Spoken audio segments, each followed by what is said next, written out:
क्या आपको पता है कि दिल्ली में मोदी शाह की पुलिस आपके बच्चों के खिलाफ कौन कौन से हथियार इस्तेमाल कर रही है, कौन कौन से वेपन चलाकर आपके बच्चों को शारीरिक और मानसिक रूप से घायल करने का प्रयास किया जा रहा है? नहीं जानते तो थोड़ी देर हमारे साथ बने रहिए। होश उड़ा देने वाली रिपोर्ट सामने आई है। यकीन नहीं होता कि बड़ी बड़ी डींगे हाँकने वाले, खुद को 56 इंची बताने वाले इतने कमजोर और डरपोक निकल गए कि देश के बच्चों के खिलाफ ऐसे ऐसे हथियारों का इस्तेमाल किया जा रहा है। वही बच्चे जिनके माँ बाप ने 12 साल पहले मोदी शाह की गुजराती जोड़ी को वोट देकर सत्ता तक पहुंचाया था। द हिंदू की यह रिपोर्ट क्या कुछ बता रही है, उस पर विस्तृत चर्चा करेंगे। इसके साथ ही बात करेंगे उत्तराखंड हाईकोर्ट के उन जजों की जिन्होंने अमृतकाल की भाजपाई पुलिस और उसकी कार्रवाइयों का बहुत बढ़िया पोस्टमार्टम किया है। जी हां, हाईकोर्ट जजों ने पुलिस से पूछ लिया कि यह क्या गुंडागर्दी है, क्योंकि पुलिस प्रदर्शन में जाने वाले लोगों को गिरफ्तार कर रही थी। इसके अलावा जंतर मंतर प्रोटेस्ट से संबंधित तमाम मामलों पर बात करेंगे। कई सारे वीडियो सामने आए हैं और अब धीरे धीरे इस आंदोलन की बागडोर देश की जनता अपने हाथों में संभालने लगी है। देश भर से लोग ऑनलाइन खाने पीने की चीजें ऑर्डर करके जंतर मंतर भिजवा रहे हैं। कहा जाता है कि जब जनता खड़ी हो जाती है तो डरपोक तानाशाह कहीं नजर नहीं आते। कुछ वैसी ही तस्वीर बनती जा रही है। उधर मोदी सत्ता के दुलारे शिक्षा मंत्री धर्मेंद्र प्रधान ने राहुल गांधी को ट्वीट करते हुए बहुत कुछ उल्टा सीधा बोला है। उनकी बातों का पोस्टमार्टम भी करेंगे। वीडियो में आखिर तक बने रहिए। पहली बार है तो चैनल को सब्सक्राइब करके घंटी बजा दीजिए। टन से ज्यादा शेयर करना, लोगों तक पहुंचाना, ये आपकी नागरिक जिम्मेदारी बन चुकी है। सबसे पहले उन हथियारों की बात कर लेते हैं जो आपके बच्चों के खिलाफ अमित शाह की पुलिस इस्तेमाल कर रही है।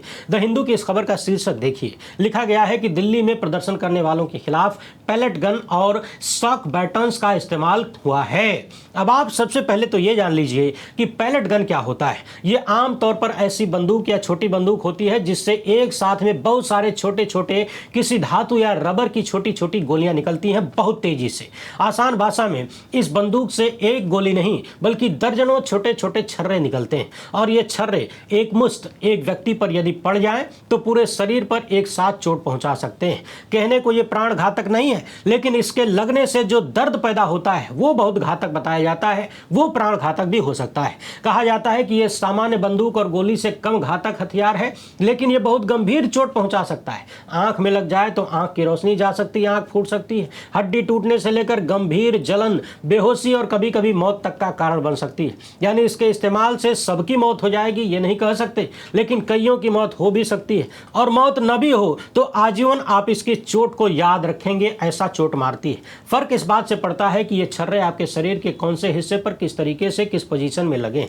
किसी के चेहरे पर लग जाए तो चेहरा खराब हो जाएगा, आंखों पर लग जाए तो व्यक्ति अंधा हो सकता है। ऐसे कई कारणों से मौत की स्थिति भी बन सकती है। कहा जाता है कि सबसे ज्यादा खतरा पैलेट गन से आंखों को होता है। अब याद करिए, यही पैलेट गन जब कश्मीर में इस्तेमाल किया जा रहा था, भाजपाई सत्ता इस्तेमाल करने के लिए लाई थी, तो देश भर के अंधभक्तों ने और भी तमाम लोगों ने, भाजपा के अंध समर्थकों ने इसका जश्न मनाया था। कहा था कि बहुत बढ़िया इलाज निकाल के लाए हैं और आज वही इलाज देश के बच्चों के खिलाफ उसी पैलेट गन का इस्तेमाल करते हुए किया जा रहा है। इसीलिए कहा जाता है कि बुराई को बढ़ावा देना हमेशा नुकसानदेही होता है। यानी बुराई पैदा होगी तो आज नहीं तो कल वो आपके दरवाजे पर भी पहुंचेगी, ये तय है।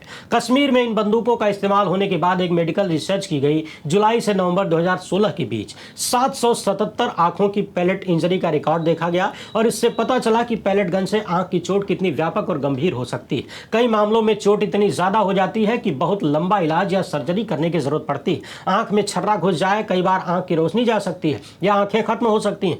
चेहरे शरीर के किसी भी हिस्से पर अगर लग जाए तो गंभीर और भद्दा दिखने वाला दाग तथा गंभीर चोट भी लग सकती है। इंटरनल ब्लीडिंग जैसी बातें भी सामने आती हैं। अब शॉक बैटन क्या होता है जरा उसको समझ लीजिए। जैसा कि नाम में ही शॉक लगा हुआ है यानी झटका, ये एक डंडे जैसा डिवाइस होता है जिससे व्यक्ति के शरीर को इलेक्ट्रिक शॉक दिया जाता है। आसान भाषा में बिजली वाला डंडा। यानी सोचिए कि दिल्ली में आपके बच्चों के खिलाफ बिजली का झटका देने वाले डंडे इस्तेमाल किए जा रहे हैं। इससे तेज दर्द हो सकता है, शरीर पर बहुत ज्यादा जलन या जलने के दाग तक पड़ सकते हैं, मांसपेशियों में दिक्कतें हो सकती हैं, झटका खा के कोई गिर भी सकता है और गिर जाए तो हड्डी टूटने का भी डर है। जो हार्ट पेशेंट या कमजोर व्यक्ति है उन्हें गंभीर खतरा हो सकता है, डर और मानसिक तनाव हो सकता है। हाल के वर्षों में हमने देखा है, खासकर कोविड के बाद तमाम लोग नाचते हुए, एक्सरसाइज करते हुए, खेलते हुए गिरते हैं और अचानक मौत हो जाती है। ऐसे वक्त में अपना हक मांगने पर भारत के युवाओं को पैलेट गन और बिजली के डंडे से झटका दिया जा रहा है। ऐसे हथियारों से उन पर हमला हो रहा है। समझने वाली बात यह है कि दिल्ली में जो वर्तमान आंदोलन चल रहा है, इसमें लाठी से लेकर pellet gun, shock baton, tear gas, इसके अलावा ईंट पत्थर सब कुछ इस्तेमाल किया जा रहा है।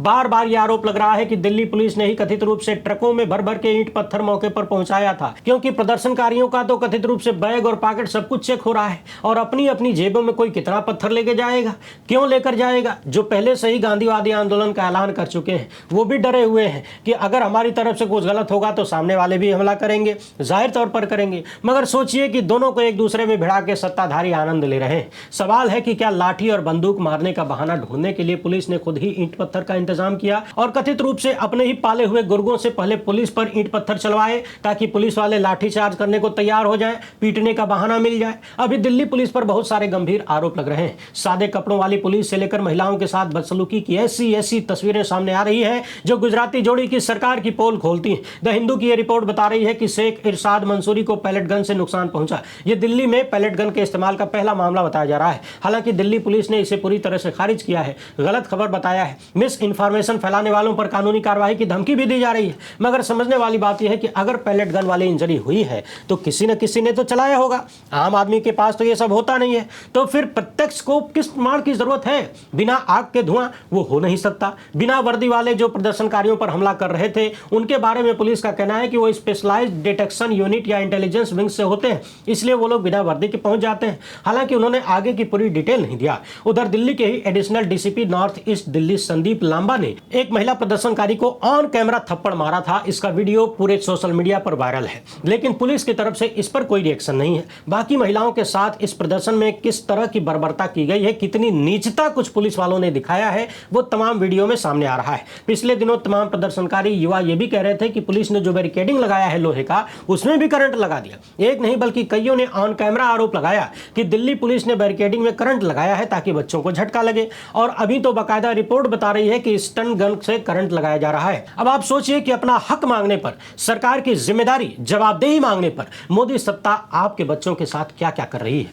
पत्रकार पीयूष राय ने एक ट्वीट किया है। रैपिड एक्शन फोर्स की असिस्टेंट कमांडेंट है सोनिया शेरावत। कथित रूप से इन्होंने अपने इंस्टाग्राम पर एक स्टोरी लगाया एक उल्टे पड़े काकरोच का, जिस पर लिखा है कि खुद को ठीक कर नहीं सकते और देश को ठीक करने चले। अब आप सोचिए कि ऐसी विचारधारा वाले सुरक्षा कर्मी क्या ईमानदार और तटस्थ हो सकते हैं जो प्रदर्शनकारियों के प्रति ऐसी हीन भावना से ग्रसित हो? क्या आप उनसे ईमानदार कार्रवाई की कल्पना भी कर सकते हैं? इन्हें मौका मिले तो न जाने क्या क्या कर दें। जैसे बहुत सारे पुलिस वाले इसी प्रदर्शन में लड़कियों के शरीर के पिछले हिस्से पर इस तरह से डंडा लगा रहे हैं। अब जरा देख लेते हैं कि धर्मेंद्र प्रधान ने राहुल गांधी को क्या लिखा है। इसके बाद बात करेंगे उत्तराखंड हाईकोर्ट के मामले पर। कल धर्मेंद्र प्रधान, जो कि केंद्रीय शिक्षा मंत्री हैं, जिनका इस्तीफा देश के नौजवान मांग रहे हैं, देश का विपक्ष मांग रहा है, इन्होंने राहुल गांधी और कांग्रेस को लिखा कि मानसून सत्र के दौरान गड़बड़ी पैदा करने के लिए छात्रों का राजनीतिक हथियार के तौर पर बेशर्मी से राहुल गांधी ने इस्तेमाल किया है। प्रधानमंत्री के आवास के बाहर धरना देने का विकल्प इन्होंने चुना, जिससे जनता को असुविधा हुई और स्थापित सुरक्षा प्रोटोकॉल की अवहेलना हुई। इनका उद्देश्य कभी भी छात्रों के लिए समाधान नहीं था, खाली सुर्खियों में बने रहने के लिए ये सब कर रहे हैं, केवल टकराव पैदा करना चाहते हैं। हमारी सरकार नीट पर चर्चा करने और सदन में हमारे युवाओं की तरफ से वास्तविक चिंता को संबोधित करने के लिए 100% प्रतिबद्ध है। आगे इन्होंने लिखा है कि हम अपने छात्रों के प्रति आक्रोश से अधिक के ऋणी हैं, हम उन्हें जवाब, सुधार और जवाबदेही देने के ऋणी हैं। अब सवाल यह है कि हे धर्मेंद्र प्रधान, आपको किसने रोका है जवाब देने से? इतने सप्ताह गुजर गए, उसी दिल्ली में छात्र बैठ रहे हैं, अब तक आप छात्रों से बात करने नहीं गए, आपने उनके सवालों का जवाब नहीं दिया। शिक्षा मंत्री के तौर पर आपका फेलियर सबसे बड़ा बन चुका है ऐतिहासिक रूप से, और इसके बाद भी पूरी ठसक से कुर्सी पर बैठने वाला रवैया भी इतिहास बना रहा है शर्मनाक होने का। लोग कहने लगे हैं कि इससे कम शब्दों में तो आपने इस्तीफा लिख दिया होता, लेकिन वो नहीं कर रहे हैं। राहुल गांधी और कांग्रेस को कह रहे हैं कि मानसून सत्र में गड़बड़ी पैदा करने के लिए छात्रों का राजनीतिक हथियार के रूप में इस्तेमाल कर रहे हैं। तो सवाल यह बनता है कि आप करने क्यों दे रहे हैं? जब नीट का पेपर लीक हुआ और देश भर में सैकड़ों की संख्या में आए दिन पेपर लीक हो रहे हैं, तो आप क्या करते हैं? आपकी तरफ से कोई भी मजबूत एक्शन नजर नहीं आता, और कुछ नहीं कर सकते तो कुर्सी कहां नहीं छोड़ देते। यदि आप सच में छात्रों के प्रति जवाबदेह हैं, उनकी समस्याओं को जानना, समझना, हल करना चाहते हैं, तो या तो काम करिए या फिर किसी और को करने दीजिए। आखिर ये किस हद की बेहयाई है कि पहले आप देश भर के युवाओं को इतना मजबूर कर दें कि वो अपनी जान जोखिम में डाल के दिल्ली तक जाएं प्रदर्शन करने, उनके साथ यदि कोई नेता खड़ा हो जाए तो आप कहें कि वो राजनीति कर रहे हैं। लगभग 20 छात्रों ने अपना जीवन स्वतः समाप्त किया है नीट पेपर लीक के कारण। इसकी जिम्मेदारी और जवाबदेही किसकी है धर्मेंद्र प्रधान? राजनेता राजनीति नहीं करेंगे तो क्या करेंगे? सबके पास इतना हुनर तो है नहीं कि वो कहीं विदेश में जाके ड्रम बजा लें, कहीं साइंटिस्ट बन जाएं, कहीं इंजीनियर बन जाएं, कहीं डॉक्टर बन जाएं। एक राजनीतिक नेता, विपक्ष के नेता जनता के मुद्दों पर राजनीति नहीं करेगा तो क्या करेगा? प्रधानमंत्री के आवास के बाहर धरना देने से किसी जनता को असुविधा नहीं होती, ये झूठ मत फैलाइए। असुविधा और डर हो सकता है प्रधानमंत्री को लग रहा हो, आपकी सत्ता को लग रहा हो, तभी तो संसद भवन से दनादन काली काली गाड़ियों में बैठ के निकल लिए, भाग लिए। पीएम आवास के बाहर कौन सी जनता होती है जिसे असुविधा हो गई? आपके पेपर लीक के कारण देश की करोड़ों जनता को जो असुविधा हो रही है उसकी चिंता आपको बिल्कुल नहीं है, तभी तो इतने दिनों में आपने उसके संबंध में कोई भी मजबूत जवाब तक नहीं दिया। लेकिन प्रधानमंत्री के घर के बाहर जैसे राहुल गांधी बैठे, आपको उनकी चिंता होने लगी। इसी बीच पिछले दिनों उत्तराखंड में वहां की भाजपाई सरकार की पुलिस ने नया इतिहास बना दिया। 62 साल के एक व्यक्ति जिनका नाम है प्रभात ध्यानी, जो कि उत्तराखंड परिवर्तन पार्टी के अध्यक्ष हैं, ये दिल्ली के लिए निकले थे 20 तारीख वाले आंदोलन में हिस्सा लेने के लिए। लेकिन एक दिन पहले ही ऋषिकेश रेलवे स्टेशन से पुलिस ने उठा लिया।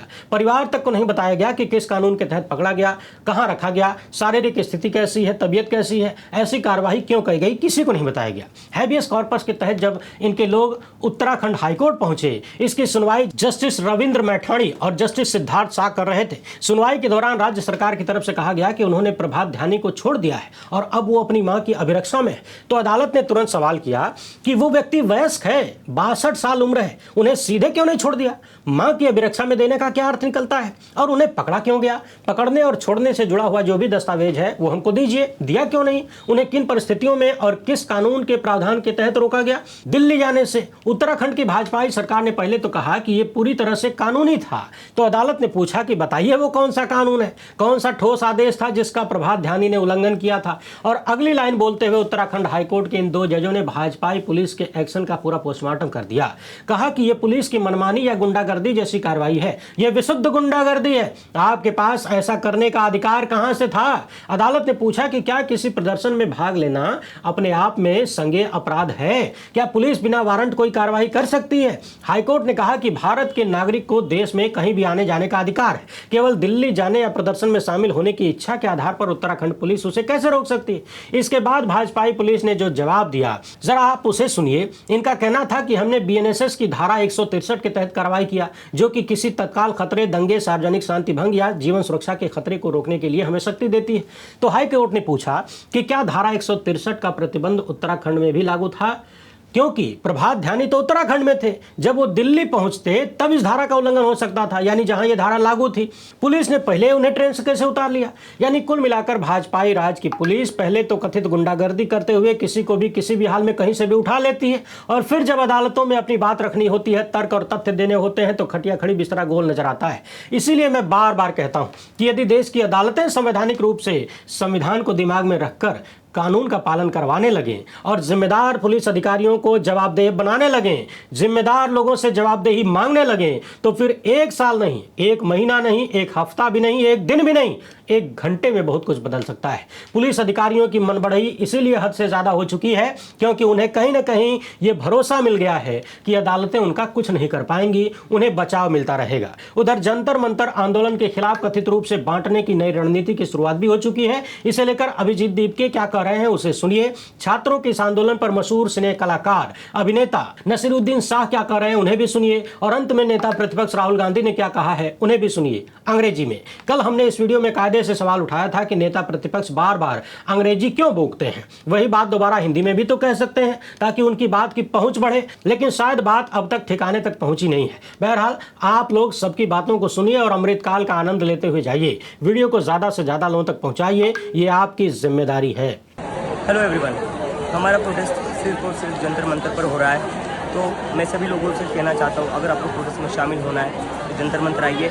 यहाँ पर हमारा जो प्रोटेस्ट है वो पीसफुल है और हम कहीं से भी कोई गलत चीज़ या गलत नारे नहीं करेंगे क्योंकि हम देशभक्त लोग हैं, और इसका उदाहरण कल हमने दे दिया है। कल हमने लाठियाँ खा ली, सर फुड़वा लिया हमारे सपोर्टर्स ने, लेकिन कहीं से भी अपने तरफ से कोई गलत हरकत नहीं करी है। और जो लोग ऐसी हरकत करेंगे वो कभी भी कॉकरोच जनता पार्टी के सपोर्टर्स नहीं हो सकते। हमारा और उनका कोई लेना देना नहीं है, ये बाहर से भेजे गए गुंडे हैं इस मूवमेंट को डीरेल करने के। Thank you. आदाब, नमस्कार। मैं नसीरुद्दीन शाह 2 बातें अर्ज करना चाहता हूं आप सबसे। पहली बात तो ये है कि अगर एक जाहिल इस मुल्क की रहनुमाई करे तो उसका दिल यही चाहेगा कि पूरा मुल्क उसी की तरह जाहिल, ना समझ, ना काबिल और बेरहम बने। अभिनय के 2 अलग अलग कोर्स राष्ट्रीय नाट्य विद्यालय और पूना फिल्म इंस्टीट्यूट में पूरे करने के बावजूद मैंने अभिनय के बारे में सबसे ज्यादा जो सीखा है वो उन बच्चों से, उन तालिबे इल्म से जिन्हें सिखाने की कोशिश मैंने की है। मेरी पूरी हमदर्दी उनके साथ है। मैं उन्हें हजार हजार हर सांस के साथ दुआएं देता हूं और हर टीचर्स डे पर उन्हें सलाम करता हूं। इस वक्त मेरा दिल भी भरा हुआ है और मैं गुस्से से खौल भी रहा हूं ये देखकर कि हमारे इन बच्चों के साथ किस तरह जुल्म का बर्ताव किया जा रहा है उन गुंडों के हाथों जो मुझे अमेरिका के आइस एजेंट्स की याद दिलाते हैं, मुंह पे नकाब लगाए हुए, हाथ में डंडा लिए हुए। कभी अपने बच्चों के बारे में भी सोचा करो और ये भी सोचो कि तुम्हारा अंजाम तुम्हें भी एक दिन मिलेगा जरूर। इन सब बच्चों से मैं कहना चाहता हूं कि हिम्मत ना हारें। बहुत से लोगों की हमदर्दी आपके साथ है, बहुत से लोग आपके साथ हैं। आप लड़ते रहें। मुझे हमारे मुल्क की युवा पीढ़ी से हमेशा उम्मीद रही है और अब वो उम्मीद और उजागर हो गई है। आप लोग अपनी लड़ाई लड़ते रहें, हम सब आपके साथ हैं। और इस मुल्क की हुकूमत को मैं सिर्फ इतना कहना चाहता हूं, सब याद रखा जाएगा। This morning I went and met the Speaker of the Lok Sabha and I said to him that it was important that we be allowed to debate what happened to the students the day before. The Speaker said he needed to take permission from the government, but it was very clear to us in the hours after that there was no interest in the government of having a debate. तो हमने decision लिया कि हम prime minister के घर के सामने जाके धरना करें और जो स्टूडेंट्स की इशू है, जो देश के लिए सबसे ज़रूरी इशू है और जो उनके खिलाफ किया गया है, वो हम नेशनल अटेंशन में लाएं और प्राइम मिनिस्टर का घर के सामने जाके करें। Why is the Indian education system collapsing? Why are papers leaking? Why is education so expensive in India? Why do families have to destroy themselves financially to educate their children? These are legitimate questions and there's absolutely nothing wrong with asking these questions. Students की मांगे हैं, पहला धर्मेंद्र प्रधान और अमित शाह का resignation, दूसरा कि students को जिन्होंने मारा है, जिन्होंने ह्यूमिलिएट किया है, उन पर एक्शन लिया जाए और जो भी स्टूडेंट्स पर केसेस हैं उनको हटाया जाए। फाइनली पूरी ऑपोजिशन चाहती है कि ये जो इशू है, देश का सबसे बड़ा इशू है, इस पे कल लोकसभा में, राज्यसभा में डिबेट हो और हम अपनी बात रख सकें। मेरा मोदी जी से एक सजेशन है एज एलओपी, कल जो हुआ, जो आपकी सरकार ने, आपके होम मिनिस्टर ने किया, उसके लिए आप देश के स्टूडेंट से माफ़ी मांगिए और जल्दी से जल्दी एग्जामिनेशन सिस्टम और एजुकेशन सिस्टम्स पर रिफॉर्म शुरू कीजिए। आप सब ने हमारा समर्थन किया। सारे लोग जो स्टूडेंट्स की इशू के लिए लड़ रहे हैं, एक साथ लड़ रहे हैं, मैं आप सबका दिल से धन्यवाद करता हूँ।